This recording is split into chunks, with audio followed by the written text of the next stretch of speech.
Record. I almost did it again. Don't you? But you me. And Today is Tuesday, April 18th, and you're listening to the Beer Temple Podcast. Remember this is what we wanted. Remember this is what we said. To never be heard or seen from again. Remember this is what we wanted. Remember this is what we said. To never be heard or seen from again.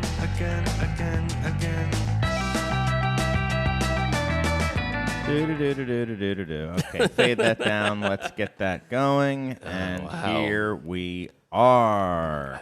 How Hello, are you? And welcome to the Beer Temple Podcast. Yes. Hello. Welcome to the Beer Temple Podcast. Here is your fade master for the day, Chris, who aggressively faded that down. Chris, do you want to tell the people why you faded that down so Well, I feel like aggressively? I've already been here. I've been here before. And I was like, you know what? We've got such a great show lined up. Thanks, everyone, for listening and downloading the show and listening to us on Lumpin' Radio. And I just wanted to get to it. And that's really all. That was really the only reason why. That I can remember. That I can recall anyway. I feel like you're not letting people get the real experience. Well, there may have been also the issue that we'd been recording for 20 to 30 minutes and I forgot to hit the record button. And best intro banter probably we've had this solid week. B- to B. Yeah, that's good for us. Oh, yeah. Oh, yeah. Hey, B's get degrees, you know? Top quartile. Right.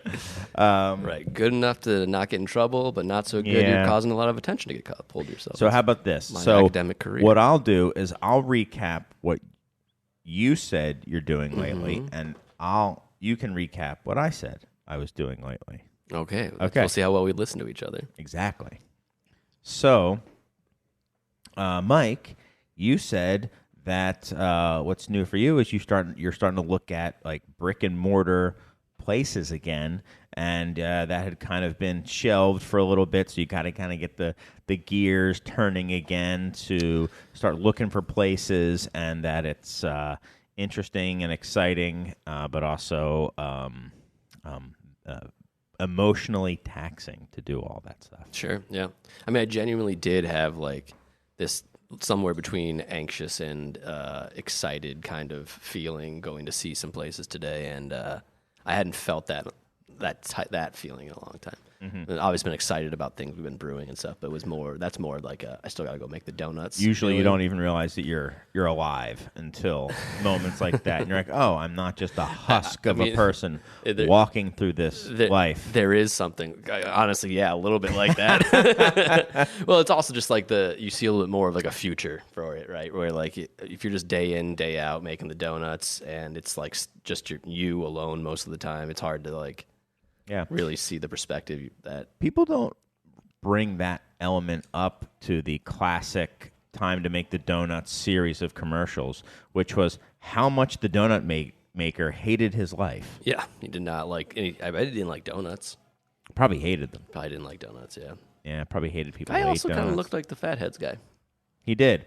We talked about Fatheads a little bit. Of course we We did. talked about their upcoming rebrand. I don't think we need to rehash all of that. We talked about which direction it could maybe go. Yep. Hopefully bigger. Hopefully more obese. I think we agree. Fatter head. Fatter, and at least fatter head.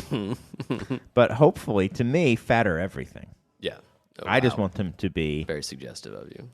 fatter. It's fatter. Just as fat as you can be. You want him to be winning Oscars for his performance in The Whale next I want time. the can to just be his entire body. You want like a Foster's can that's just his body. Right, and like all the text, all the names, everything is just Fat. over the background is just his You want body. like Cosmic the Sands. rolls. Bold Cosmic Sands.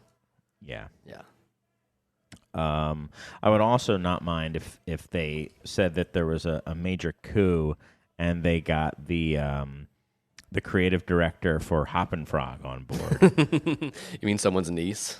Yeah, I mean, I don't know. We got the former intern, graphic designer for Intern Hopping in like Frog. 1988, maybe. I mean, nowadays anyone. I mean, you would actually have to go to school to learn how to do it that way nowadays, I think. Well, if you did it that way now, you would have like a meme parody account about it. Right. And you'd Like, I secretly found have a this- master's in creative design and Yeah, I found this very funny woman on Instagram who makes like rebrands logos and just the one who does them speaks in a paint. monotone? Yeah. yeah. And that's what the Hop and Frog logo is. But we shouldn't. This is not Yes. about them. Yes. You were talking about how excited you are for the beers for your anniversary party to start rolling in, Yes. and how you got unfiltered Pilsner Kel, correct? No. Nope. Wrong. Stiegel. Also, we did have that last week, Right. or 2 weeks ago. We don't have that anymore. All right, I wasn't listening. With unfiltered Trumer. Trumer, right? Yes. That makes sense. Yes. Unfiltered Trumer. Right. I thought you were joking. Right? Yeah. Yes. Okay. Okay. And then you said you're definitely. 'Cause I know Pilsner Kel is your favorite. You said you were definitely going to tap one of them early on a Tuesday when I'm here. Possibly. We're thinking You said about possibly, definitely. it. Yep. Forest and Maine, I said. Forest and Maine. Looks like they're coming in. Maybe So, Fontaflora. Fontaflora. I said I might be in Asheville in October. See those guys. Yep. Yeah, and then you saw who else? There was one other that I'm spacing on. Beechwood stuff. That hasn't come Beechwood. in yet. Hill Farm. Hill Farm, right? Heard of them. Perennial. Cool. Getting some Lime Ventures stuff coming in, so we're going to get some loons and some other stuff. Heaters. Some heaters. Gonna have some cask ales on, some specialty stuff. Oh, there you go. Some side project. No, we're not having side project. I saw a bottle of side project. We're not going to have side project. You heard it here first, people. Side project definitely available on May 7th. At the Guaranteed. Yeah. As long as you bring it. Yeah. We also mentioned that I have in my hand a typed letter. Right. And that we are now officially, because since the first recording, which I didn't know, but now I do know, so it is official, we are officially, I've been contacted by the podcast group, National Podcast Group. We are in the 1%. NPG. We are in the 1% for podcasts receiving typed letters. It's Because this is our second. Did they say who the other ones up in the 1% They were? started Was talking, it- but I hung up on them. Oh, okay. So it wasn't Typewriter Enthusiast Quarterly like I thought it was. I don't know. Okay. It might have been. It might have been. I just was like, oh, that's great. And they're like, and the others were boop. And I just Hung up. I hung up. Don't care. Jay Cutler style. Mm-hmm. That's great. Yeah. You also said that you were not excited, but anxious and nervous about the kitchen. Yeah, which I think we're going to have the city come in like as soon as this week to inspect the whole building. Wow. Because they don't just do the new part, they inspect the entire place, which Right. is great. Well, you guys should probably get a lot of the illegal stuff you have in here out of there. Yes. Yes, absolutely. Yeah. I'll be doing that any moment now. Sure. I'll be doing that. Then All the illegal stuff that I have here, it's funny they would never know because all the illegal don't say it. Oh. don't let them know where the illegal stuff I mean, is. illegal in terms of like I have some beer here that is like not for That is totally that is legal not for to have. sale. That is not for sale. That is also that I don't have an invoice for because it's like my beer. So somebody might give me a hard time for that, saying like, "Oh, well, you're going to sell it." So Like a I could see blanket that. over I it don't know or if it's something. literally illegal, but I could see someone give me a hard time To for that. have it. Maybe I don't know. It would maybe have to be separate and maybe labeled as not for. I don't know. Just it put- actually is kind of separate. I take it back. And actually, it's in another building. It's Yeah, next you would- door, So now you're storing alcohol offsite. but it's my personal alcohol. Okay, sure, yeah. Right, got it. That you're definitely not trying to sell. No, I'm definitely not trying to sell it unless you're buying. But we'll see. No, I'm not selling that stuff. Nobody wants this stuff. It's all mostly old stuff. It's the stuff from like Is It Dead? Those videos. Yeah. All those Marketing materials. literally covered in dust. I love dust. Meaning that I spilt some zombie dust on it. We did have a good riff about how Surge isn't here because of his day fades, and then we said he was day Oh. fading. Well, I think we should have recreated that one. Yeah, you can't Yeah. recreate the magic. Well, yeah, Surge is not here because he's inundated with work. he would have recorded presumably- the podcast if he was here. He's got tons of fading a backlog. Yeah. And I said Sitting it's at home part of fading. it's his day fades. Day fades. And that he's a day fader. Mm-hmm. And he listened to a popular crypto adjacent finance / beer podcast, and now all he does is day fade. Would you say that you guys are, you and Buster, I mean, Mm-hmm. would you say that it's a beer / finance podcast or a finance / beer, or is it all just kind of, it is the same thing? Dust is literally both at once. It's one and the same. It is one and the same. It's a Binance, if you will, which came up in the show, actually. Okay. Yeah, if anyone's listened to it. Okay. So, all right. Well, beer finance, Binance. That's what that means. yeah, no, I got it. Yeah. So it's like light. It's like a wave and it's a particle and a wave. And at a the same wave. time. Yeah. So it's finance and beer. Yeah. They are one and the same. They exist in the same plane. Okay. Yeah. That's interesting. What category do you put that in the iTunes when they ask you, or do you just refuse? I just email None of the above. I email Tim Cook every time, and I say, "You don't have a category for our podcast." To Put it in Binance. both.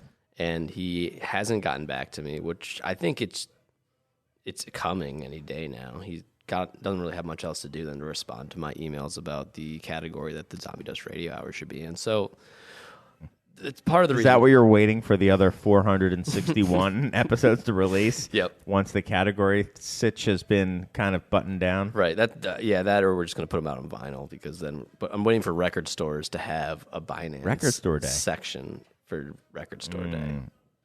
That would be a serious box can we talk set. to Bucket of Blood about this? Yeah. Yeah. We'll do a box set, a case deal. Yeah. Of 19.2. Floor stack. Yeah, a floor stack, Kept- case deal, Kept cold. 19 Cold chain. cold chain to vinyl. Yeah. That would that's the ultimate Binance. That's also almost Would you consider yourself Binance. and Buster to be Binance bros? Oh, absolutely. Okay. If you've ever met me and or Buster, the first thing you would look at us and say is, "There's a couple bros," Yeah. and they're probably into Binance, which is vinyl beer finance. Binance. Binance. Look for it on Record Store Day. That's cool. Yeah, I can't wait. you're gonna have to though. Well, there's a guest who is imminently going to hang up if we don't get to it. Get to him because he's already talked for about 20 minutes until we're like, we being me. We schedule one of our coolest guests that's never been on the show before, and then we forget to record his pearls. Well, it's recording now. I'm going to officially unmute him and then ask him, since it's his first time on the show, as far as anyone else knows, to introduce himself and just once again let us know who you are and what you do. Thanks for waiting. Yeah, wait a minute. Doesn't it make me the I've been on the show 2 times now? Well, Oh, so then you need to introduce him now that he's... all right. No, I mean, no, I can go. Do it. Go for it. Hey, Nile, thank you very much, guys, for having me on. Nile Zacherle with Mad Fritz Brewing Company in Napa Valley here, Northern California. Yeah, thank you for being on. Love it. Love the show. Been a big fan and listen to it whenever you guys get it uploaded and you and Tim Cook get your, sort your things out. I know it's back and forth. Yeah. You live in that land, right? You're in the world of Yeah, Silicon bit. Valley, kind of. We have a lot of kind of our life, I like to say our lifeblood, like what allows me to create all these crazy beers and make styles that would traditionally just, die on the shelf, probably, if they're not some hazy, juicy IPA with some crazy hop, infusion of some sort, tincture. Are these members basically, and our members, we have members from Silicon Valley that come up here and and have second homes, third homes. I can't keep track of their homes, How many homes they have? Yeah. how many homes you got. But they're cool people, and they love beer, and I love them because they love our beer. So Awesome. you get into some pretty cool conversations. One guy is like, "Oh yeah, I was working on the first iPhone with, it just, Yeah, right. it's Johnny wild. It's Ives or wild. whatever it is. Yeah. Crazy. Yeah, that's yeah. So quick backstory, which you've heard, Mike, already, but nobody else has. So about a month ago, I was out in California. We've talked about it, and I went up to Napa to meet with Nile because Nile has written a couple electronic letters to me in the past and has sent out some beer, and we've had a little bit of a correspondence, but I didn't really know him. I think just from listening to hours of my inane drivel, he probably knew me a little bit better. And I went out there and we hit it off and spent the day together in Napa and just had a pretty incredible day. And I said, "Well, you're gonna have to come on the show." And now it's a month later, and we're having Nile on the show, and wanted to talk about Mad Fritz and the brewery that I think you said you're in your 10th year, and you've been listening to this show where we're trying to figure it out, but it could be as long as like 8 years. It's insane. But yeah, it was pretty amazing. And I wanted to talk about. I think we're starting to talk about some of the things that are unique to Mad Fritz, and they are numerous. And I think we're going to be talking about these things for a little while. But I think we started talking about the fact, because, again, I'm seeing it behind you while you're sitting in your office, 750 swing top. I laughed the first time, too. Swing top bottles, which is how you package everything, right? You package everything in bottle and in swing top 750s. Do you have any other packaging, draft, anything else? Yeah. Basically, I mean, the breakdown's probably about every batch now. And as a brewery and as you evolve, we've always been what I call on premise. So on premise, off premise is kind of the lingo we use in the wine world. Obviously, there's a lot of lingo that. Oh, we didn't mention too. You're also in the wine world. Yeah. So I'd honestly say that Mad Fritz wouldn't exist in its carnation. It's what it is. It's incarnation without me being a winemaker. And prior to being a winemaker, my passion was primarily beer. And that's what got me to UC Davis to study fermentation science, go through the Master Brewers program. And then while I was there, I had a friend pull me into one of these wine tastings. I'm like, oh my God, this is a whole nother world that I could learn about. So it kind of I got sucked into an internship and at a winery, and then that kind of fueled the fire for this, new area of discovery. And I mean, you guys all remember the 90s of beer it was kind of a different landscape. And the styles are all there. It's just that what we got here in the United States was not what we get today. Right. I mean, just what you're mentioning about Lime Ventures, and we sell a few kegs to them about every quarter. We drop just like a layer, like 15 kegs to Sixtals to Lime. And oh man, that's amazing. We could get your beer on draft then, and it would probably only be. That'd be cool. Yeah, because we do lime, and cool. I'll just have to readjust. I'll have to readjust our point of sale to add a new digit for the cost of the glasses, I would imagine, because there'd be some, we've never charged 3 digits for a glass, but that's okay. I think everyone would think it was worth it here, but that's a joke. Come on. Yeah. But we do keg. So we've been, I honestly, I mean, I'm sure Mike's gone through this transformation too, starting his brewery and doing things like in this kind of old world Belgian landscape, which I think you do, right, Mike? Yeah. I mean, you're, I like to say Mad Fritz is this confluence of using as many modern tools. Uh-oh. It's right when I touched this. Did I do that? I don't think you did that. That's the Localism. You're back, but we lost you for about 5 seconds. Yeah, go back to, it's a confluence of. Oh, confluence of. break. Yeah. No, confluence of basically using modern equipment that we have access to, and the knowledge, you know, obviously that we have about, you know, hot side aeration, you know, oxidizing, you know, oxygenating the wort, like yeast cultures, like all these like nuances and things that we know now, and then applying kind of this localism to it of sourcing. And then when you're doing natural carbonation in keg, and in bottle, it's unfiltered, it's just raw. And there's a lot of lumps that you take along the way. So initially we were always doing draft right away. But our carbonation levels and figuring out how to get our CO2 volumes that weren't too wily. I think you were talking maybe an episode or two ago about some beers you had on draft that were naturally, you know, cask carbonated, I guess, in a Sankey. Everything we do is naturally carbonated, even including the kegs. But we've figured out how to not have me have to drive around and pick all of them back up because they won't. Yeah, it was a little rough faucets. at first. And you guys even have the flow restricted faucets. People that didn't have them would buy kegs from us, and then I'd be like, "That's what it is." I don't know. And they'd be like, "No, I'll come and get it." So we've since solved that issue, but. It's never fully solved. So it can always rear its head again every once in a while.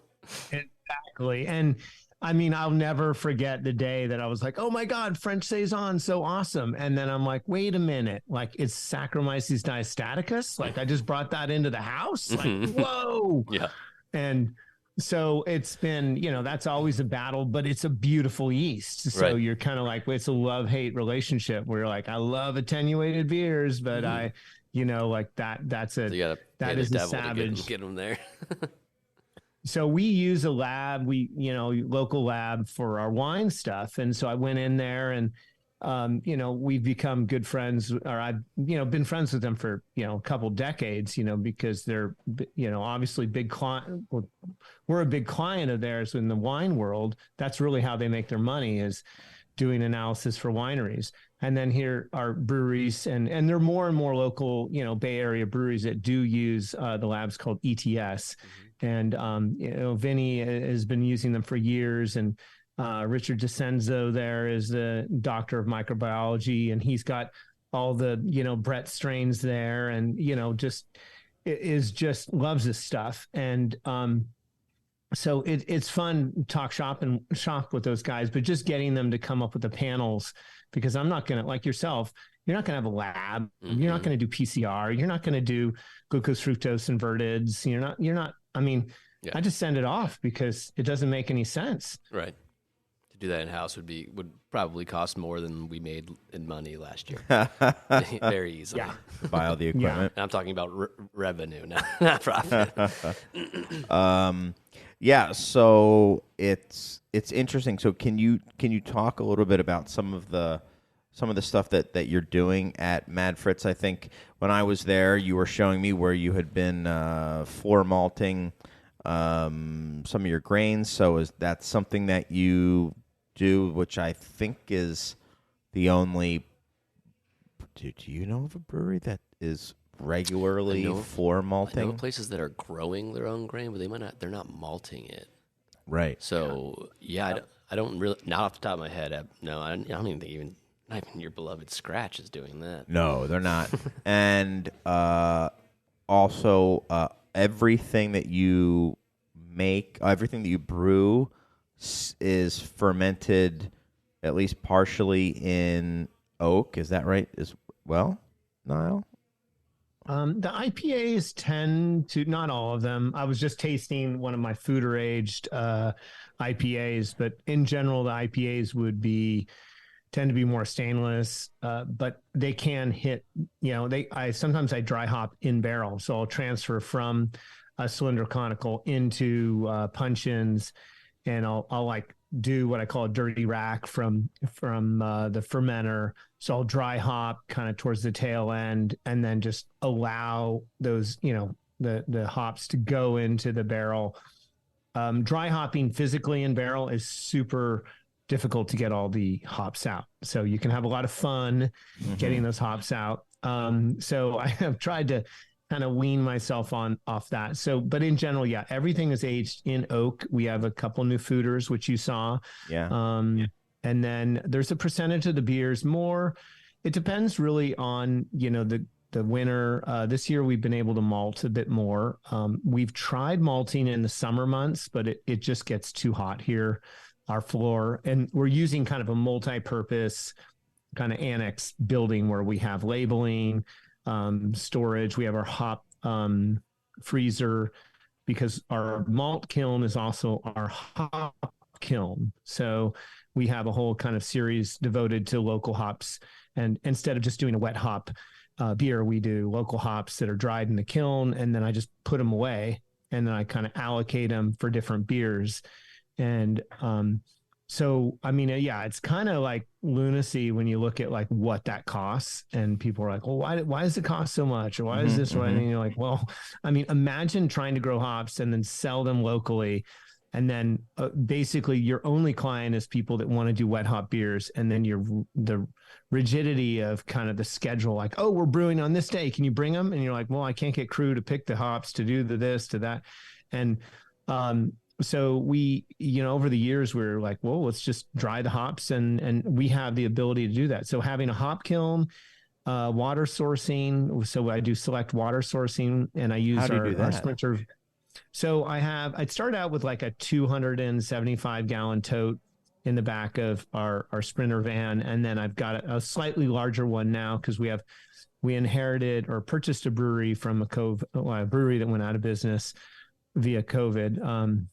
Unfortunately, and well, fortunate for us, because it fit right in. And it's made, I think, made big difference in our quality of beer. But so we needed more water, obviously, for the hot liquor tank to be able to mash in and sparge. And so the kind of, ethos or idea behind a lot of these beers is that the kind of, even though the water, you could add minerals, I've never added minerals to the beer. So it's like, those are the things that you learn in brewing school, and you work at all these breweries. And, I worked at Anderson Valley in the 90s, and you have these kind of recipes, or you have like, in a lot of ways, you generalize. A lot of the mineral additions have been generalized. I feel like, in my mind, that we kind of do them based on these kind of recipes, based on what we've read.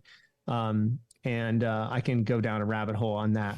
But it does make sense. Nevada. But it does make sense while you're saying that. Because I mean, just anyone who's ever read a homebrew book learns about putting salts in water, and it's based on a few brewing capitals like Dublin and Burton and Munich and Pilsen and stuff like that. Right, and there was a very, very long period of time where the style of beer that came from a region existed more or less because of what the water allowed them to do, or what allowed the water to taste, what the water styles that the water allowed to taste good. Like Pilsen exists because the water in Pilsen was super soft. Right. And IPA exists because the water in Burton was the way it was.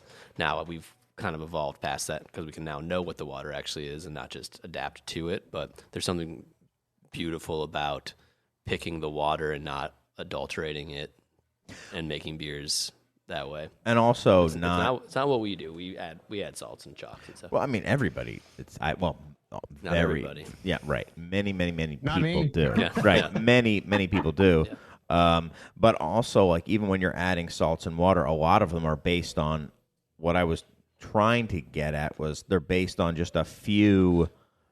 Right. Well, I mean, there's infinite. Probably not literally infinite, but essentially infinite water profiles out there on the planet. But for brewing, we're just using maybe 10 or 20 primary ones, where really it could be just on such a spectrum, I would think. for sure. Yeah. Yeah. And, Let me, I want you guys to hear this little tidbit, because I did this research project with Sierra Nevada, Ken Grossman, and thank you for his team there at both facilities, and also Crooked Stave. We did a whole collaboration on water, and then presented it. I might have sent it to you. I don't know, on demystifying water.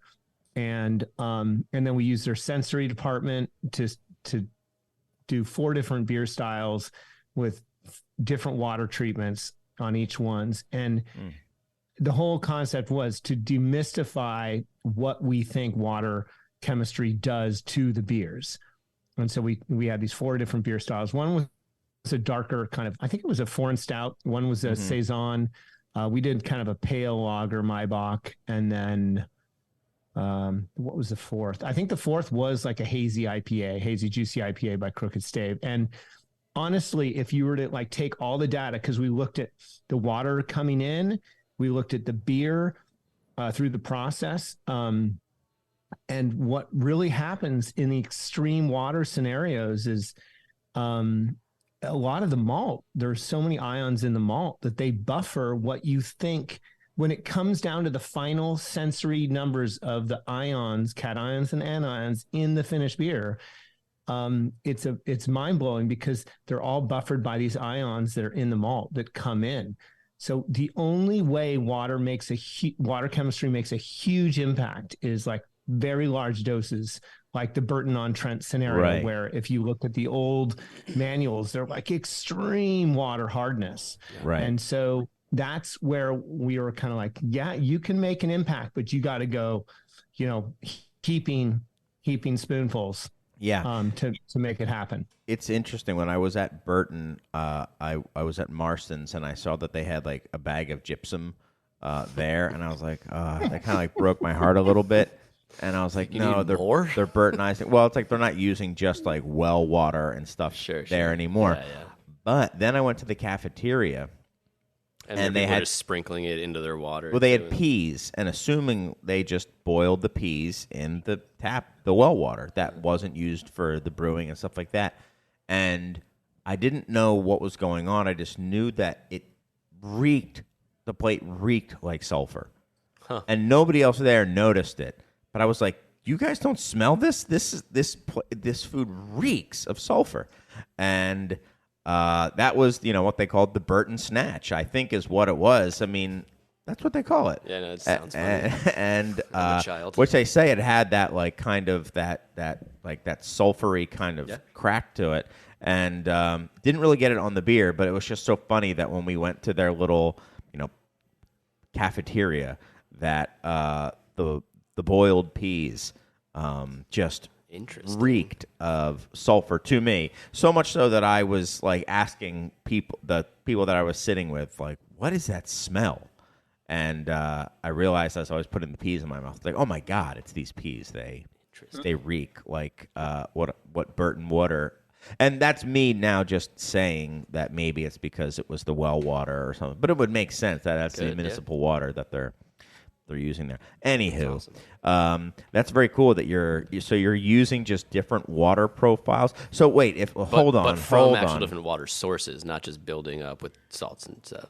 Right. Yeah. So I mean, honestly, so if you take what I just told you, like, I mean, one of the elements to that is that you have to let go of the chemistry and be like, well, it's about these other ingredients. They're going to drive the beer. The water is critical, obviously. And those ions and calcium is, what we learned is, and we know is like so critical to just the process of brewing, the precipitation of the calcium phosphate during the mashing process, and just how the mash acidulates based on these dynamics that we all know about.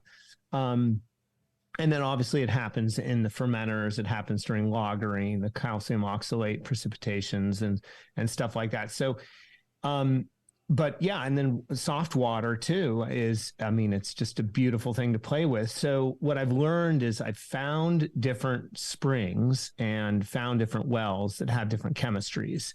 And so, yeah, after a while, you're kind of like, well, I can go to I can go to any of these different properties, and honestly, at the end of the day, you want to find the ones that are most polarizing, right? And right. I was going to say, soft. Yeah. If it has to be extreme, that's probably what you're looking for. Exactly. And that's honestly what I did with my pale lager for that sensory experiment. And in this little brewery, I think I had the 4 barrels set up there, and I barrel aged them briefly. And the sensory department could not detect a difference between the two beers.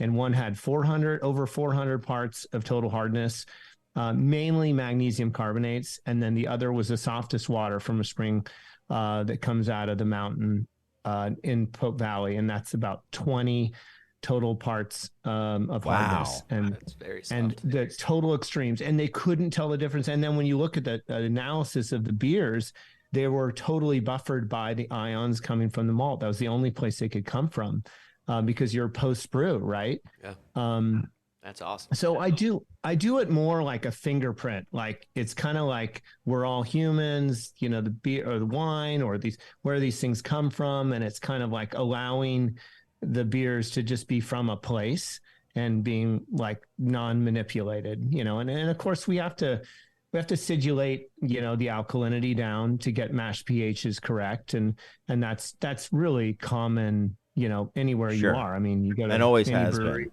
Yeah. Yeah. Do you use yeast nutrient, or is that a no for you? No yeast nutrient. Although I have been working on the hottest brew style coming out. Citrus Graph ale. citrus style. Oh, Say the graph? I thought it was citrus style ale. You said graph? Yeah. The graph ale. Oh, I'm just man. kidding. Oh, okay, never mind. No, he has made a you know- graph. Well, Ari is just constantly trying to get us to make a graph. Really? Really? Yeah, That's funny. Yeah, Ari's always because graph is apple cider, right? Or is it mead? It really is. I mean, Yeah. at the end Well, of the it's day, 50-50 kinda- at least, right? Well, yeah. I mean, I've kind of leaned a little bit harder into the Apple realm. And yeah, I mean, it needs nutrients. I mean, I haven't Yeah. done any panels on the juice, but they're pretty demanding and they get pretty stinky. So those would be, fermentations. Like when I see what I do with the wine on the wine side, which when I started as a young winemaker 26 years ago, I had kind of more of a recipe or more of a knowledge base based on, what you learn. And then as you get more familiar with the process over the years, I've, let go of some of that and pulled back on nitrogen requirements for, these beers, wines that are going 14, 15% alcohol. Like how much nitrogen do you really need to get there? Like, how much gas do you need to get to that destination? And so figuring that out and letting go a little bit has been a lot of Mad Fritz and I'm sure you felt the same way too with your beers. Like now having total artistic control, you kind of can gravitate towards both controlling and letting go at the same time. And Yeah, it's a really cool experience. Yeah, I mean, it sounds hippy dippy, but like kind of listening to and being one with the beer is much more fun in what I'm doing now than my previous job, where it was more just like you'll do what we say. Now it's more just like, well, I'm not going to do that because you didn't. It's too cold now. And I'm like, gosh, I gotta make you feel good again. Like it's more of a back and forth with the beer and like kind of. And really providing an environment when you realize you're kind of just like you're a nurturer for yeast. You're trying to provide an environment for these yeast to enjoy and have a good time, and they'll give you what you want as long as you give them what they need from it. And that you can't really fake that. Like that, the yeast has told me many times, like, no, we're not going to do that now. I'm like, all right.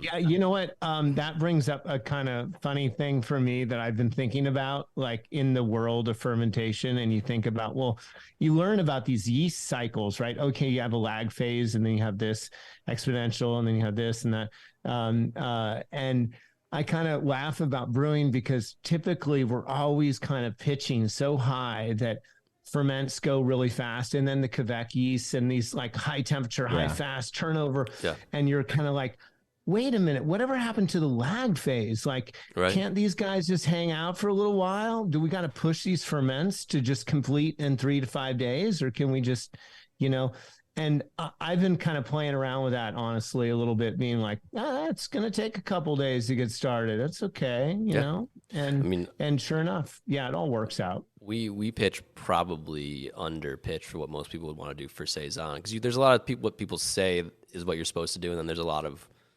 what we've observed and what actually makes the beer taste the way we want it to.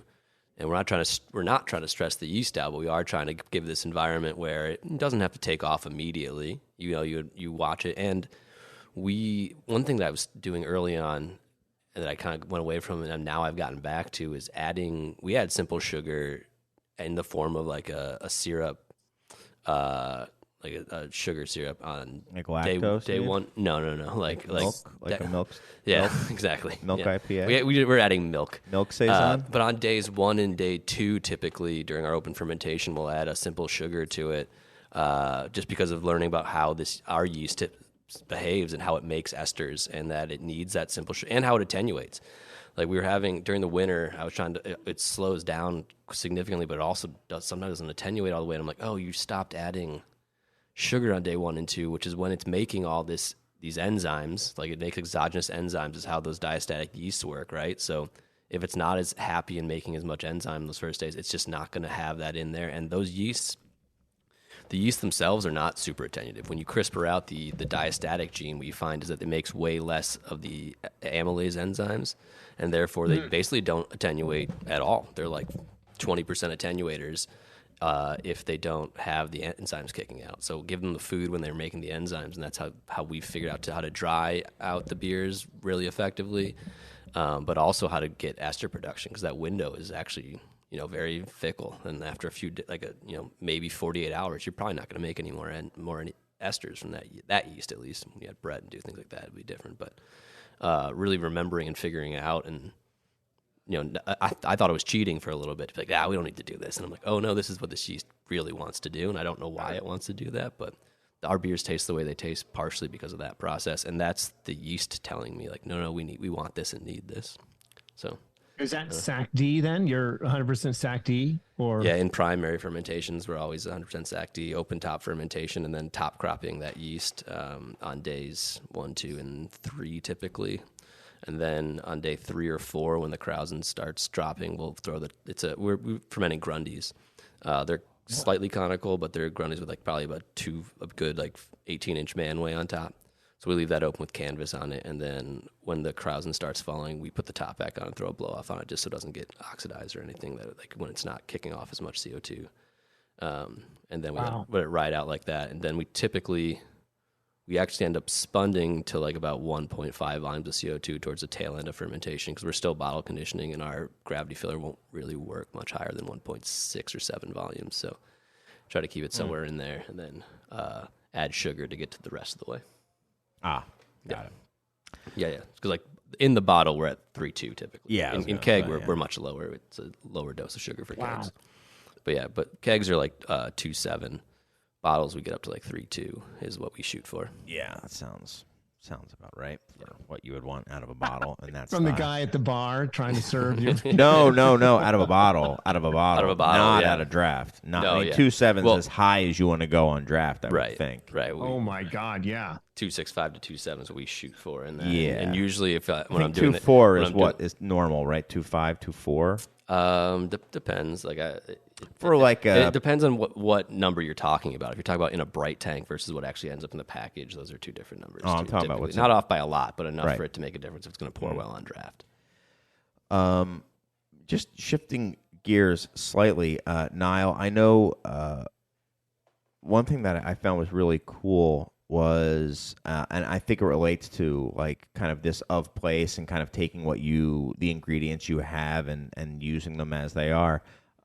When you were floor malting, you were talking about how, obviously you're not a professional floor malter, and that maybe a professional floor malter would have found some issues with how some of the grain was modified, and just your kind of approach to that and your philosophy around that I found was pretty cool. Could you, and I didn't even talk to Mike about it, so he's unaware. So maybe if you could tell Mike and thus everyone else kind of a little bit about the floor maltings that you use, and kind of how that translates to your beer. I found that to be a pretty cool story when you told me about it. Yeah, yeah, it's unfortunately I'm an untrained floor maltster. I haven't taken. I mean, you didn't go to floor malting school. Yeah, I did. Well, skip that class. Well, I skipped that. Well, it's funny because through the whole Master Brewers program, you do take exams, you do study about this stuff, but really when it comes to, there's the textbook know-how, and then there's the actual well, what's the practicality of it? Like, what do you really need to know to floor malt? And then what are the key signs and indicators that tell you the grain is fully modified or isn't modified, or the smells, the taste, like the sensorial sort of, expressions of the process that tell you like what's going on. And, there's really nothing out there. I think you've got to go, take classes, and the books are kind of limited. Or you've got to work, at these maltsters and learn from people that really know. And many will say, I mean, the malt is made in the steep tank, and getting the malt chitting and germinating properly. We have Curtis Davenport, who's the head maltster for Admiral. We have his old steep tank, and then we have the kiln from what was known as Rebel Malting. So in 2014, when we started, my whole goal was we're only craft malt. In fact, I think the Craft Malting Guild has like a craft malted brewery, and they have all these different designations. I think we're still a member, but we don't make enough malt to be one of their maltster company. It's just all these dang certifications that drives you nuts. And you're like, I'm just trying to run a business. Right. And you're like, well, forget about it. Like I'm just still doing what I'm doing, whether you think it hits your guidelines or not. So we're probably malting about, I don't know, between 2,000 and 4,000 pounds a year. It's not a lot, honestly. So it does have to hit a window for us in that space. As I was mentioning, I've had some challenges with temperature, and so we'll get things going in the steep tank, and then we'll see how the malt or the grain or the seed behaves, because we recently malted our blue corn. And so malting blue corn is a whole nother experience. Like, okay, well, how's the embryo reacting there? What's the acrospire length of full germination on that? And so when do you put it on the floor? When do you take it out of the steep tank, put it on the floor, and start turning it? And then when do you go in the kiln, knowing how your kiln works and behaves? And we kind of have more of a low temperature kiln. We're not able to really get, we have made brown malts, but I think that a lot of that has been more of a function of our protein content. So this is kind of touching on your question, is that when you're growing something locally and you're able to get the seeds clean, the barley, the wheat, the blue corn, the spelt, whatever it is you're growing, you kind of get to a point where like, I grew it, I cleaned it. Like, I don't care what the numbers are. I'm making a beer with it, damn it. Right. Exactly. Oh, it's not perfectly modified. Guess I'll just chuck this batch. Right. And like, we're so, I don't know, brainwashed is the right word, but so conditioned that beer is this supposed to be perfectly consistent commodity that you make. And that's just not my favorite beers, and not what the entirety of what beer is, right? Just because your protein isn't exactly where it's supposed to be for Vyram floor malted Bohemian Pilsner or whatever, doesn't mean that that's not malt you can make good beer out of. So, and it makes you can make good beer out of pretty much a lot of things, and that are beyond, let's say, those specs. I'd say a lot of those specs are set in place because without those standards, it's really difficult for the malt house to put out a consistent product. Right. And even with craft maltsters, this is one of the things I struggled with really early on, is like, I want to know where this was grown, what county, and what variety. And like, will this change next year? Or will this change the year after? Or what's your sourcing like? How's this, where's this coming from? It's like me making wine, saying like, I'm just buying Petit Syrah from this broker, and every year it just comes from, it could come from Clarksburg, it come from Lodi. Oh, it came from Napa this year. Oh, cool. Like as if it doesn't matter. Well, of course it matters. Right. And so, these are the things that like matter to me. But then when you look, if you kind of look behind or within that kind of commodity landscape, they're just looking, set the numbers, set the specs, bring it in, and then we can work with this and we can run it through a process. Otherwise, we're going to really have some trouble with our color specs, because when the protein starts creeping, the Maillard reactions start creeping. And, Right. and so and then their extract goes down, and, there's a lot of different things that start shifting. So those are set in place, but yeah, I think there's a space, there's more of a space today than there was when we started, which is awesome. And I think your, response or your statement there is very much a part of that. Is like we're all looking for new flavors, new opportunities to craft, and create these saisons and beers and ferments that have a sense of personality that's unusual. Because basically, if everything is commodity, you're just going to the store and just kind of drinking the same thing over and over again. And that's okay too. Reliability is good, but I think for the artists and the kind of, maybe that's kind of where we fit. And that's why we're not very big breweries, but that in essence is kind of what happens with the malting side, is that you kind of go, well, we recently malted, this is really cool. We malted a batch that was 5 years old, grain, the seed. And we're really concerned. And the viability, the growth of the endosperms were really light. Well, at the end of the day, it was probably 40% grew and the rest was dormant. And I thought, you know what, we're going to kiln it. Let's just brew with it. It tastes great, looks good. Like, I think we have enough enzymatic power to pull it off. Well, sure enough, we totally hit all our extract numbers when we hit the 7-barrel brew house. Like, That's awesome.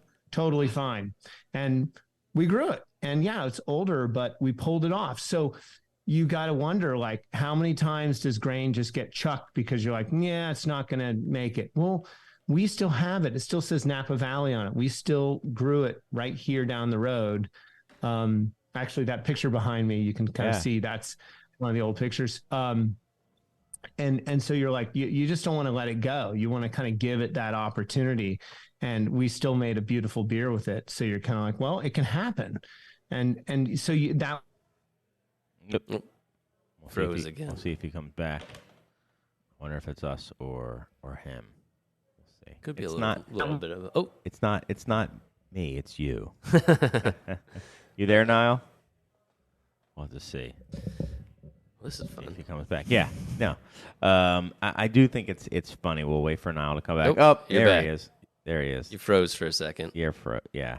Oh, yeah. It says the internet connection is unstable. I think it is on our end now. So I don't know why. Apparently, I pay for like a gajillion megabits per second, but great that the Wi-Fi is eating it right now. Oh, hold on. Now the music comes on. All right. This is great. Without surge. Yeah. Problem-free episode. Yeah. So, typically, are you guys making all styles across the spectrum, or what other things you focus on more specifically than others, or what is the output typically like? And how do you choose, when you have a malt like that, how do you then choose what type of beer you're going to attempt to brew? That's a good question. And so when we have that malt, I kind of knew where it was going to go. We were going to do our kind of house malted pale ale that has a very select water source, which is the Llewellyn spring water, which is over 500 parts, mainly magnesium carbonates. And then we have local hops to go in that. So the back label literally dictates what the recipe is. It tells you what's in there. Of course, it tells you where it's from, not exact sourcing. Of course, we can tell you that, but we can't fit it all on the back label. We fit what we can. And so that beer is literally dictated by those origins. So I know, like, okay, that in the past, when we had a 4-barrel system, we could take a 500, 600 pound batch of malt and we could split it up and make a couple different beers. And now with the newer system or the 7-barrel, it's like, okay, we've got 300, 400, 500 pounds of malt. Like it really, you have to kind of shoot, right towards a target. And we did throw some malt away this year that we tried malting during the summer. I think I mentioned things got a little too warm. Our air conditioning unit wasn't sufficient enough to slow the process down. And there are a lot of reactions going on during the malting process. So if things don't go right, I mean, it's like chuck it, like all that work. You grew it, you cleaned it, or you harvested it, you cleaned it, and then you're like chucking it. You're like, hey, I got some good feed for you, dude. Like come pick it up. Cows gonna love it. But I mean, you've got to just keep moving forward, and it's really that's kind of part of the and even sometimes that happens with our hops too. We're like, chuck it, it's not good enough. Like dried it, probably paid $40 a pound for that. All right, out. And it hurts, but Yikes. Yeah, I mean, it makes all the sourcing over all these other hops. You're like, oh, you pay that for that? Well, I'm paying like $35, $40 a pound for Cascade. Like, come on, man, step it up. But it feels good. It's kind of part of what makes Mad Fritz unique. And I think it's really cool to see what's going on with you guys have talked about it a lot too. And I think it's interesting to see the hop revolution. Hops are evolving. We're trying to figure out what's going on in the marketplace there, and just what people expect out of their beers and their IPAs these days. I think it's cool. I think, but the local hops, they're variable. Yeah, let me ask about that. So, like with the local hops, the $35 per pound for Cascade. That's because it's Napa grown Cascade or very local Cascade or it's Sonoma. Actually, we don't have too many Napa growers anymore. I'm kind of hoarding what I have left for our single origin Napa beer. We just are launching or releasing a Sonoma beer with Ron and his wife, the Crane Farm. They grew some barley and Admiral malted it.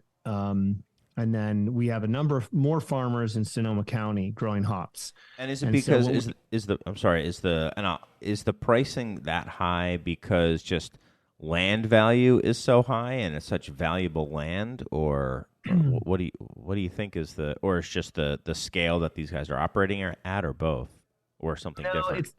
So I'm forwarding the kind of costing that by the time it gets to our freezer, basically. So if, let's say we buy $8 to $10 per wet pound of hops, because how many hop growers have a hop kiln? Pretty much zero. And there's only one hop grower that has a Wolf harvester that I know, Scotty Beast, and Ron Crane. They partnered in that. So both of them are farming hops. And then it's kind of, it's like this co-op almost. And a lot of these hop guilds work like that out of state all over. I'm sure in your state and throughout the country, there are hop guilds that share equipment so they can make this work. I know in Wisconsin they do. Yeah. Michigan for sure. Yeah. And it's what we need to be doing to kind of like carry local forward. And we need to expect to pay more and to source local, and each state should, all these guilds. I mean, it's wonderful. I mean, anyone that puts their time and energy into this to, help out and bring local products to the beers they're drinking is great. But it takes a village, it takes a community. The Sonoma, the hops, what happens is, so moving forward with the metrics, the numeric metrics here, is that I'm paying $8 to $10 a wet pound, but I dry them, then I pack them, but then they shrink a good 3.5, 4 times. Right.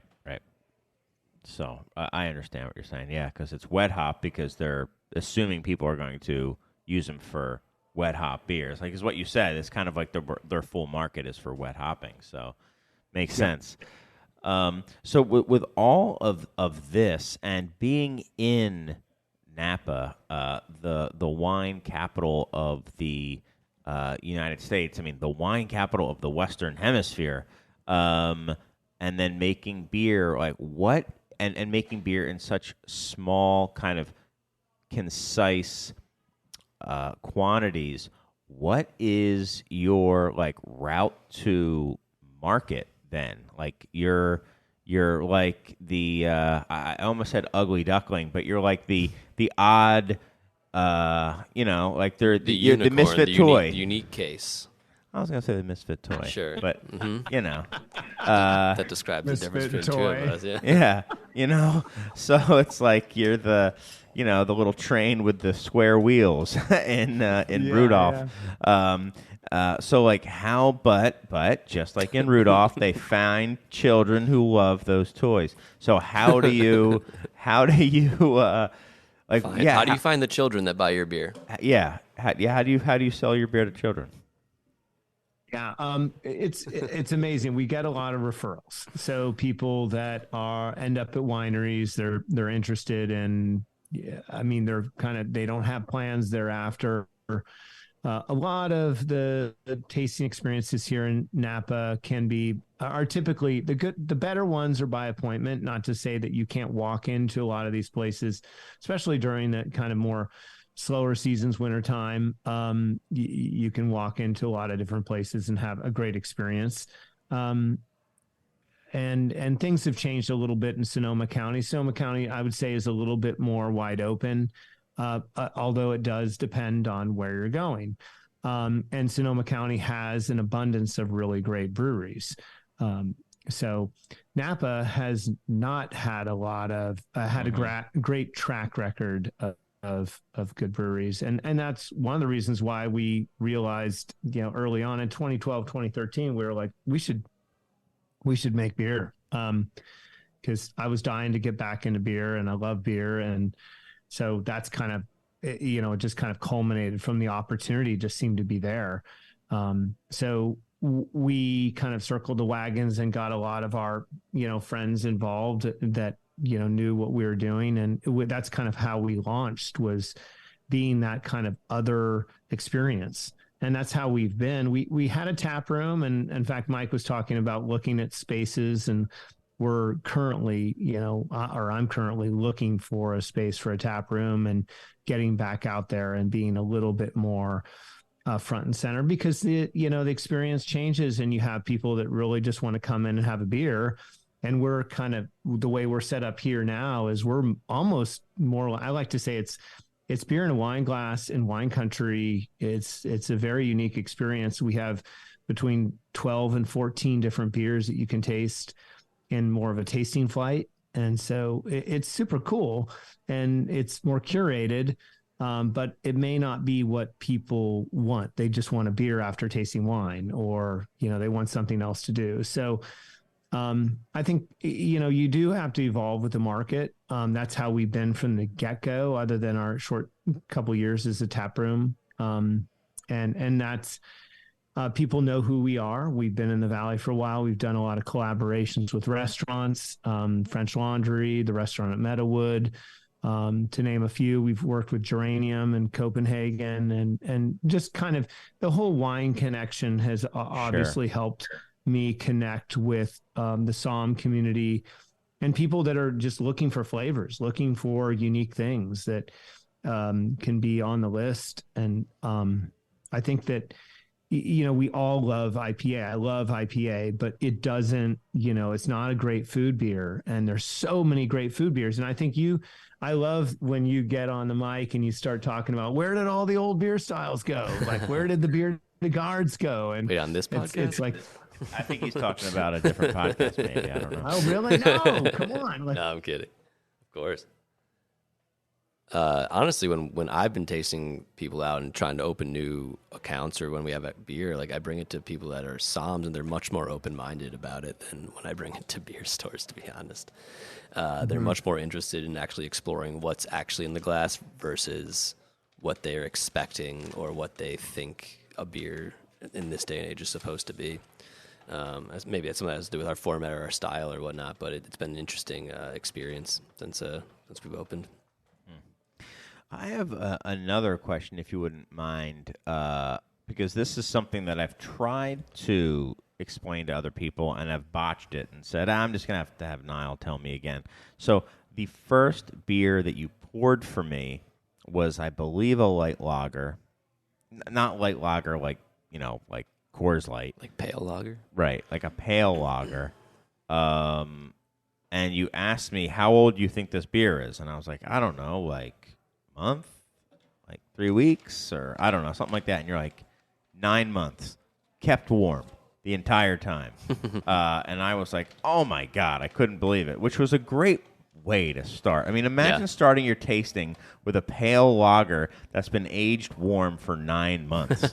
Or I don't know if it was exactly 9 months, but it was something like that, Nile. So could you talk a little bit about that and how, like, the oxidative nature of that beer was pretty much non-existent from what I could tell. Like, it was, I know some people are like, especially brewers, can be exceptionally oxidation like sensitive. Certainly not oxidation blind by any means, and I wasn't getting any. Sure. So I'd love to hear a little bit about that, Niall, and how you do that, and just how you store all your beers, which is very unconventional, at least by modern standards. Yeah. No, I mean, I like to say people walk in and like, okay, where's the cold? Like, there's no cold box. There's no giant CO2 tank. All the kegs are sitting back there warm. They're at cellar temperature. Like, it's all, old world, everything's cast conditioned really in that, more modern approach. One of the things that we do, I think there's always room for improvement. So like, as brewers, we're always looking for ways to mitigate oxygen ingress. Re-fermentation bottle and keg is critical for that. And I found great success with that. Diversity of cultures obviously helps, although that can be kind of wily when it gets to the tap. More tolerant in bottle, but and then if you're doing a breadth of styles like we are, I think, Mike, you asked me kind of how many different styles we do. We've got English styles, we've got German styles, Belgian styles. We've got, these historical beers. I was drinking a Gruit when we started with botanicals that we kind of, poached from the French Laundry gardens, and they're nice enough to let us just kind of take what we want, which is awesome. Cool. And so there's basically the barrel aging process is in a kind of, I've had these custom made headers, I call them, that go on to each barrel. And so the beer is transferred, very much from a fermenter to barrel in a closed system with as much CO2 as we can. We can honestly use nitrogen, but CO2 is super friendly for, smelling and testing.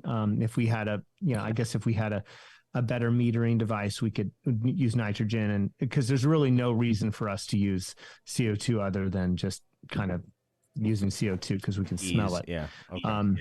And so basically then after aging, depending on aging, and of course, this is something we saw today. We were racking Blue Corn Pale Ale, and one of our barrels, had a leak in the header, and we had to dump, I think it was a barrel of beer. We lost 30 gallons of beer because we had a leak in one of the headers, and we didn't test for it. And I was telling my assistant brewer, like, it's better it doesn't make it in there, because this will make a better beer, and you got to move on, dump it. Yeah. Like, just dump it. If it's not good enough, dump it. And it's like every day you learn something new about we can be better. And that beer that you had was bottled. It was malted. It wasn't the lager. It was this Napa ale. So it was a single origin beer we did. And it was a classic ale yeast, but it was aged in barrel. And then it was transferred to a bright beer tank and then bottled using a counter pressure filler. So everything is counter pressure filled, but it's like everything's wide open. So but it's a closed system. Again, the bottles are gassed. They're gassed at when we put the swing arm on. So it's like we're just pushing every tier we can onto this beer, and then trying to just watch. Like, it's like you can always take it a next level, right? But it's not perfect because of the wildness of it. So that helps. And then the bottle conditioning adds that other dimension. Sure, I mean, sure. honestly, if I can get all the CO2, most of the CO2 out of the beer before it goes to barrel, it really helps, because having the beer aged in barrel with a bunch of like, CO2 that's trying to come out is really a challenge. So that's been kind of the way, like we'll always have about 50 barrels like of beer, like just in aging process. And so I kind of cull from my herd, and like, they're very much stylistically driven, but you kind of have to look at them like, what's the best of the best? Well, who gets the best of the best? The members get the best of the best. And then it's about curating that experience all the way to the bottle and being like, hit it on the nail head. And so that beer you had was, it was great that you loved it, and it really is showing well. And it's fun. That's when you nail it. It doesn't always happen. It was amazing, especially when you said that, like you pointed to like an area of your facility and was like, yeah, it's just it ages here at ambient, not ambient, but I mean, kind of like close to ambient temperature, right? I mean, in Napa. So, and over the course of 9 months, you're going to get temperature fluctuations, and it's certainly not going to be a cold box. And how the beer held up that well was pretty cool. And yeah, sorry that it was like a pale golden ale or whatever. Not so a you weren't lager. paying attention. So I wasn't paying attention. That's That's what I was trying to get around to. Is that after tasting wine, we had a cool time of David Arthur, and then we went to lunch and consumed a bunch of wine and ate, and then we got to the brewery, and it was almost like I just started throwing beers at him, and there was a lot. Sure. So yeah. So this is fun. We have to get to the typed letter, though, Sure. don't we? Right? Sure, absolutely. We can get back to this, but I think we should. Are we going to have another beer before the end, or should we just take a break, have roll? a beer, come back? I wouldn't mind. Let's take like a 5-minute break, Nile. Are you cool with taking 5? And then we'll come back and we'll read this letter, and we'll be back with more of the Beer Temple podcast. Talk soon. All right, we're back with the Beer Temple podcast, and it is recording. It's recording. Yes, it is recording. Recording. I hit. Yep. We did it. Nice. Yep. Red means record, and the number is counting. I thought green meant go. Yeah, I looked at it and was like, oh boy. Got a nice little crowd going again on a Tuesday night. People Greg know we're Hall here. in the house. All right. Yeah, which was kind of interesting to see him there. This beer's tasting great. But here with Nile, and obviously I'm here with you, Mike, and we've got our typed letter to the Beer Temple podcast. Typed letter. Wow. Well, thank you. And you saw where the return address was, and you knew where it was, where it had come from. That's right. So Put it in the GPS many a time. Yes. So this letter is from. I'll let you pronounce that. Ziggy. Ziggy Maloney. Mm-hmm. And what's that mean? That one I don't know. Yeah. I'm assuming that is Czech for like for publican of some sort. Got it. Yeah. So we've got here we go. So it says, "Dear Chris, Mike, Serge, asterisk at all." Not today. Right. Where the Luker at? And as soon as you said where this was from, I was like, oh, this is going to be about side pull. I was curious if you had any plans to install or even experiment with one of the side pull faucets. There is at current count 70 Luker side pull faucets in the Chicagoland area, mostly breweries. There are a few beer-focused bars and shops that have started using the equipment as well. Though famous for lager and milk tubes, any beer can flow from them, and many styles can benefit from the intense, dense, wet foam. Any plans? Question mark. Ziggy Maloney, Beer Miscuous Highwood. And then the asterisk says, I will continue to assume this spelling is the same as the classic pop. Like, I don't know, a surge. Surge, the soda Surge. Oh, that got it. Had a lot of caffeine in it. You would drink it at sleepovers. Can I see that letter real quick? Yes. I'm going to Google that word. Okay. The other one? Yeah, not Surge. Not surge. Lucre, side poles. Yeah, I mean, I've probably clowned on them a little bit on this show before. If not, certainly after the show, I have. And You have one though, Chris. I Do you don't. have one? I don't. In fact, Tom from Goldfinger was going to bring one over for his event because he is That word means bartender. okay devotee of the side pole. I believe Zygmus told me they have the most in the Chicagoland area at Goldfinger. Cool. Yeah. Oh, at Goldfinger. Yeah. Cool. Of the 70, they have the highest concentration. Great. That's cool. Probably still not as much as I'm the Pollo, though. A Pathetic. saison from a lucre pole. Come on. I had one actually at the place of this letter's origin. It was fantastic. It was our saison. It was one of Right. ours. Yeah. Yeah. So The foam was still not as dense as I think as a lot of other beers. There was a nice fluffy foam on it still. okay.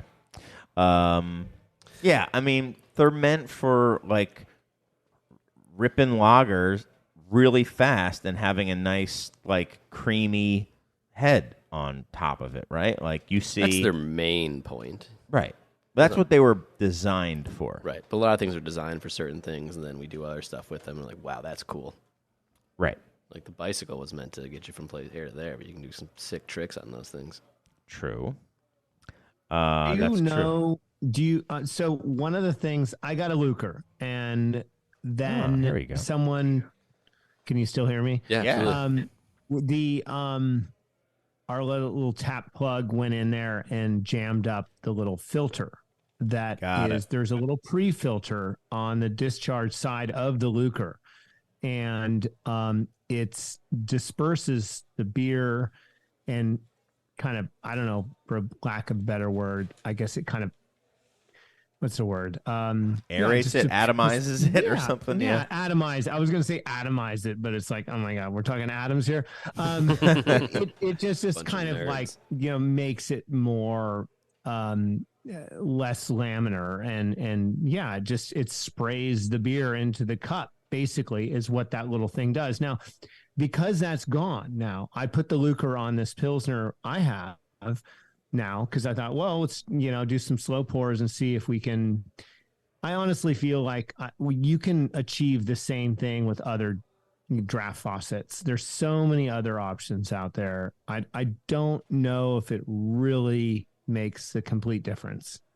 But that's just me. So I don't fiddling have with a one. lot of The faucets. hater in me feels that. I feel that it's probably the best at, or as good as anything, at ripping fast, like Czech style lagers in Pilsen when the place is just ordering go, go, go, go, and you Yeah. want them perfect every time. I think a perfectly balanced line can do that pretty well too. The density of the foam will be different. I think it does give that thick foam. Yeah. I think they're good. I don't. So I say I hate on them. I don't hate on the faucet. The faucet is a faucet. Like Right. it's a good faucet.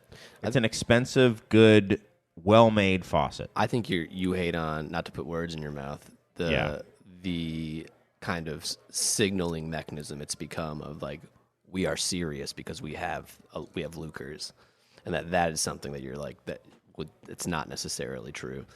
But watching, I was just up there and watching him pour those things and really know how to use it was pretty awesome. And like the control once you like it, because it's not like a normal faucet as far as I never actually pulled one from it, but that you do have more control if you know what you want to do with it. But if you don't, like, it's like if you don't know how to drive it, then it's the same as any other faucet. But if like Zygmus, you have a really strong desire and like love for this serving technique, you can do really cool things with it. I don't think that's what most people are doing with them currently, but he certainly is. I'm trying to find some pictures from Omni Pollo. Look at that. They're getting some meringue. I don't know if it's for the lucre or not, but yeah. That's probably not. Oh, from it Lucre. is. Oh, It I is. guess they're always It is from a lucre. So I think they're doing all Omni Pollo is doing lucres now. I mean, they're getting some insane meringue on They have a these flow things. control on the lucre. I can't, Yeah, probably. can't tell. Omni Pollos, yeah. So, I mean, Comment: do you have a flow control on that bad boy? true. Yeah, So I mean, hey, yeah. So take it up a notch out of flow control. Yeah. and hey, I think talking about the dispense and that it's important is good. I think that it probably serves beer in a certain style, or maybe like leans into a certain style. I think you can do. I think slow pours are a certain type of dispense style too. I think that they're good. You know, you're getting some of the carbonation out. You're getting that dense, fluffy head. It's a dry foam versus a wet foam, and you know, it is different. Does Bierstadt have the dispersers on it? Is like because I've been to Bierstadt, you guys have probably been there, and like I'm wondering, do they have those little plastic dispersers in there? Like, because it's pretty foamy. It's pretty. What do you call it? Yeah, it's a meringue. I guess. Is that foam? It's amazing what they do. Yeah, and I mean, and they take a long time to do it. I mean, they take a couple minutes to pour that beer. They really, really let it settle. I've never been there, so I can't speak to that. Got it. Well, it takes a while, and it is that like German style slow pour. Is that a thing in Germany? Like, I'm so ignorant of it. Or is that a thing that America made up? No, that's like- it's a thing. Okay. Yeah, it's a thing. I don't know if like every place that does it, but I think there is a thing like, you know, a proper beer should take 3 minutes and 30 seconds to pour in Germany, or you know, something like that. Don't quote me on the time there. Getting hate mail about the timing. Exactly. As long as it's typed, I don't care. Yeah, we'll read it. Yeah, I'll read it. Also, thanks. I think I said it before. Thank you, Ziggy, for the letter. That's awesome that you took the time to type it. That's amazing. I'm also completely unsurprised that, having known him for a while, that he has a typewriter, or at least access to a typewriter to type us a letter. It makes a lot of sense. Yeah. He's an analog man living in a digital world. Sure. And I like that there's people out here like him out there that care so much about it. And they've built a little like people there that go to Beer Minuscles up there care. Like, they are interested to see what's on the side pole and get the different pours of it. So he's created like a pretty cool culture around it up there. Cool. Yeah. You know, I don't know. I'm just very skeptical. I've got to get it on, like, I've got to play with one myself and get some beers with it. I can't say that I'm not skeptical of it. And for all of you out there, except for a very small portion of you, I almost guarantee you I've drank side pull before you have. Well, like, I've drank it. I've not only drank it, I've drank it long ago. I've drank it before. Like, I've had it. I've had it. Will you make me a promise, Chris? Yes. If and when you do get a side pull, will you do everything in your power to get a J. Wakefield Haterade to pull through it? Because that'd be the first thing you drink from a side pull, is drinking the Haterade. Everything in my power? Man. I mean, if a reasonable amount of things in your power. Yeah, I'll see if it's possible. I would like that. I mean, you did put that 450 North on cask. Yeah. What about the Trumer unfiltered pills? Maybe you could get that on side pull for the 7th. That's That'd true. Be pretty cool. Yeah, we'll do that. Get it on side pull. You heard it here first. He said we will do it. Then we'll have a jockey box with it as well, and we'll see which one dispenses better. I mean, hey. And we got to do the full with the picnic pump. And we'll do a picnic pump. Yeah. And we'll see which one tastes best. I'm down. I mean, hey, if anyone out there wants to bring a lucre a day or two before, because like don't just show up with it. We'll put it on. I'll put on adapters and things, I think. No, I think they make them with like normal Sankey or whatever.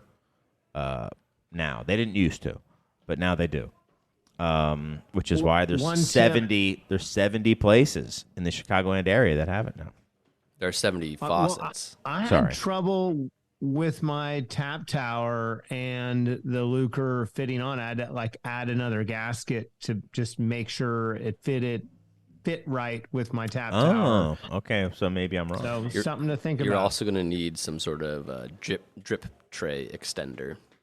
Oh, yeah. Because it's going to hang out much further than your current taps, and you're just going to be dripping on the floor, and that's a recipe for disaster. We don't spill beer when we're serving it here. Our utilization is like 99 point. It's like ivory. It's 99.44 pure. So you're going to defy the physics of the Lucre handle just because it's at Beer Temple? Sick. Yeah. That's awesome. I love that. Yeah. Screw you, physics. Yeah, exactly. Screw you, physics. Fluid dynamics. I'm not buying S&D. whatever you called it, a pan, a drip tray, drip tray extension. Yeah. Yeah, I know you. You're just trying to get, you've got that drip tray extension hustle. I'm in the pocket of big drip tray, that's for sure. Yeah, exactly. Yeah. And it's not going to work this time. Yeah.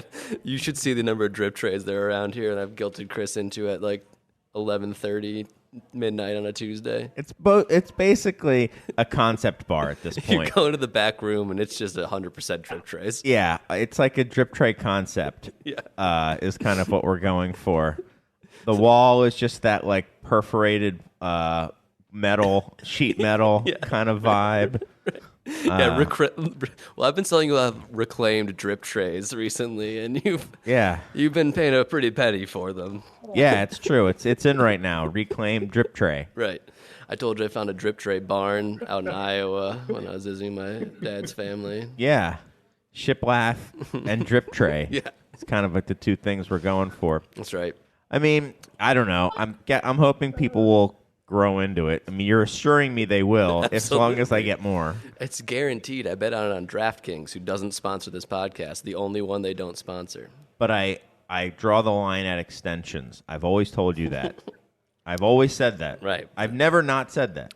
You never not said that, but you've also never said a hard no on it. So well, that's you true. said you draw the line. All right, fine. Which was a great pun for the draft line that you used. I'll just get one extension for it. Just this one time. Bathrooms, Yeah. Yeah, the urinals aren't the kegs that people cut apart. They're just a bunch of drip trays super glued together. Yeah.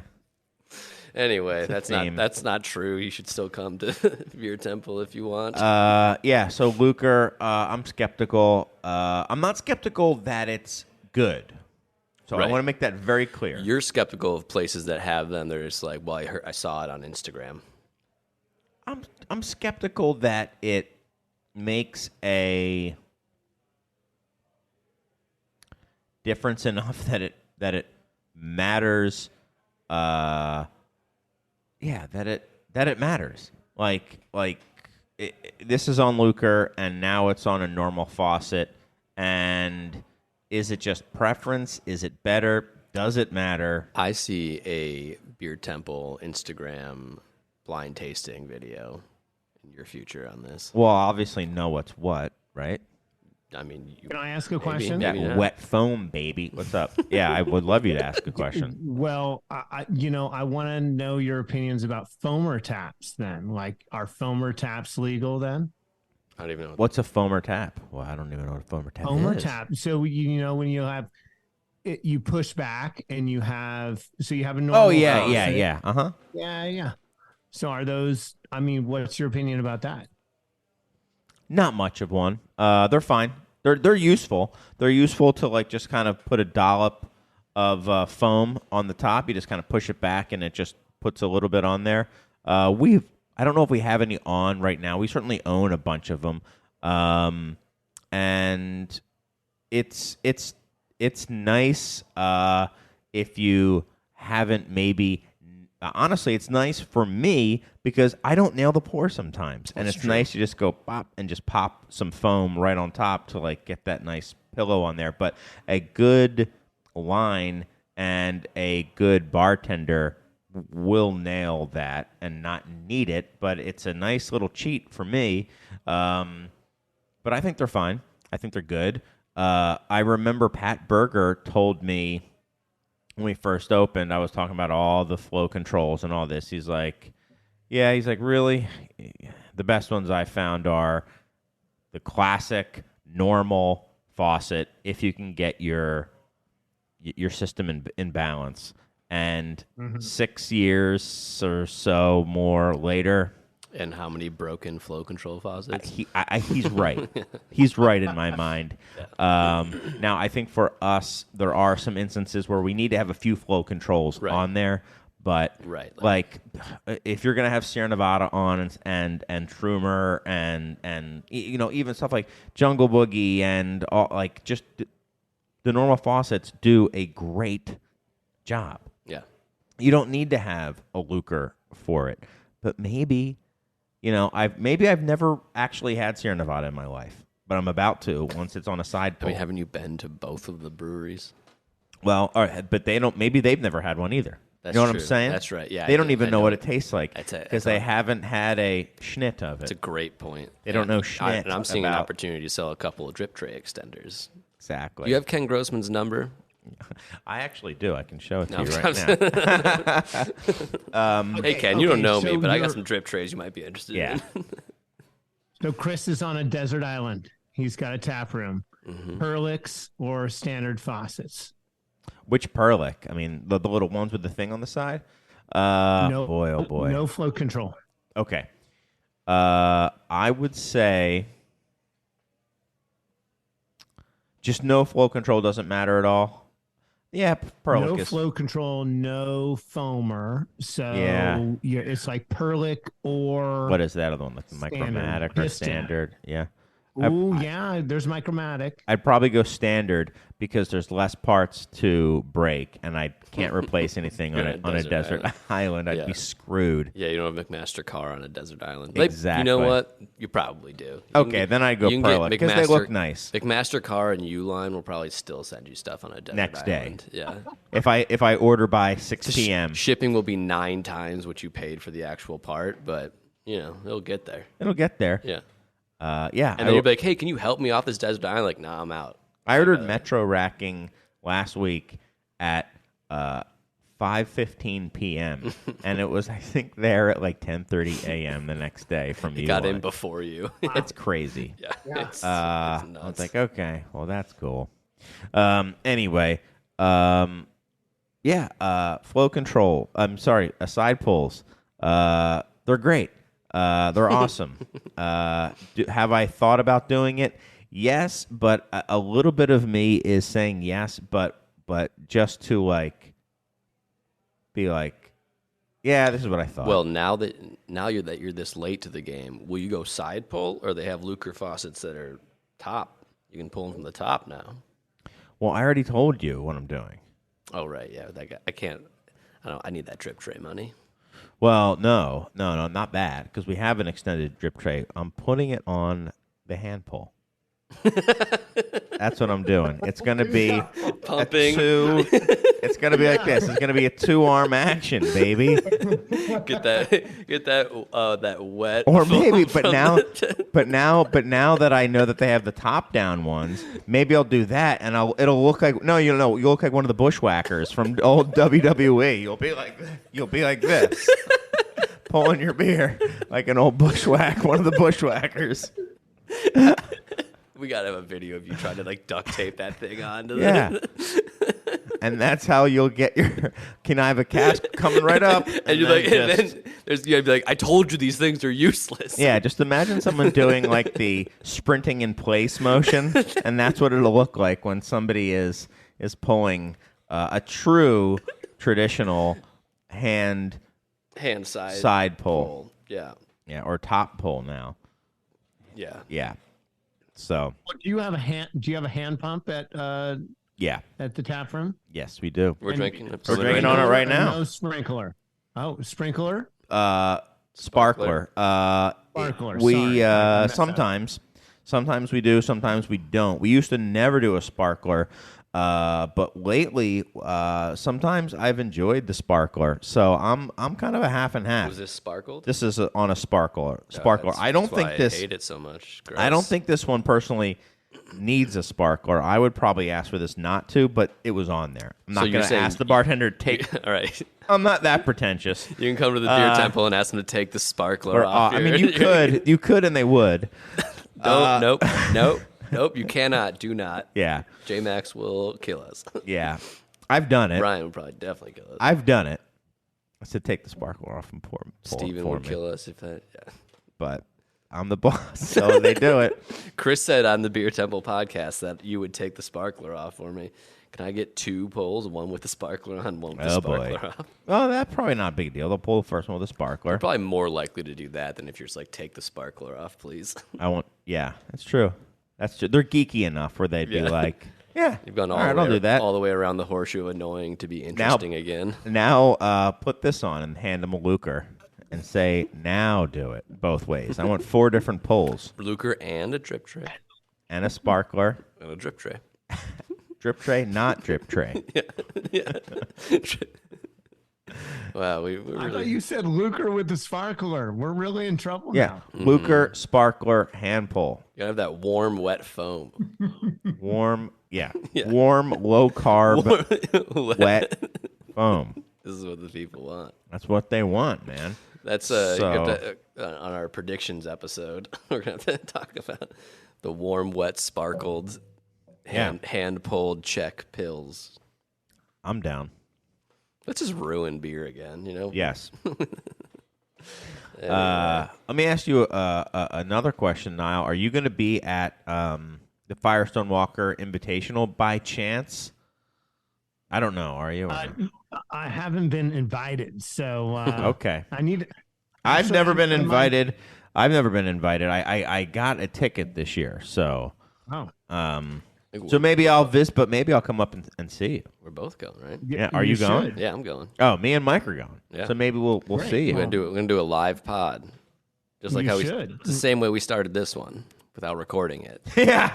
It's gonna be the 2 of us doing bits and annoying people. Okay. All right. So So you're in, Mike. His Okay, sister lives up the street from me, so I mean, well, you think I have connections, but no. Get a it ticket. hasn't If happened not, yet. we'll. I'll come down. Yeah. I mean, how far is it? How far is San Francisco to Paso? Is that where we could fly into there, right? yeah. Now we're making plans. We should probably end the show. When you get to the logistics portion of the show is when we usually Right.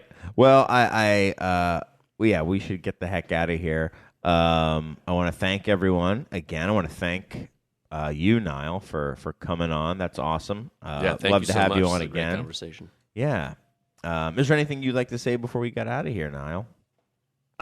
I love the show. Love you guys. Love what you're doing in Chicago, and Chicago beer is awesome. I mean, I'm inspired every time I hear, other brewers on the show. I think it's great.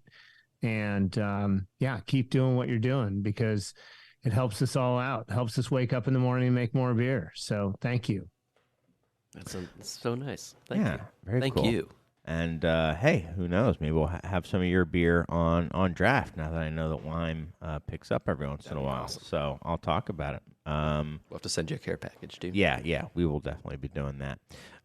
Anything for you, Mike, that you want to say before we get out of here? No, just thanks for coming on now. What if I had Also, do you need any drip trays, Napa? I like the idea of just now hitting record. So the only the episode is just brung as the very end of the last note of the outro music. But thanks for putting up with us this week and all others, everybody. And until next time, so long. Let's see if I can get this. Wait, let's see if I can get this. Hey, here we go.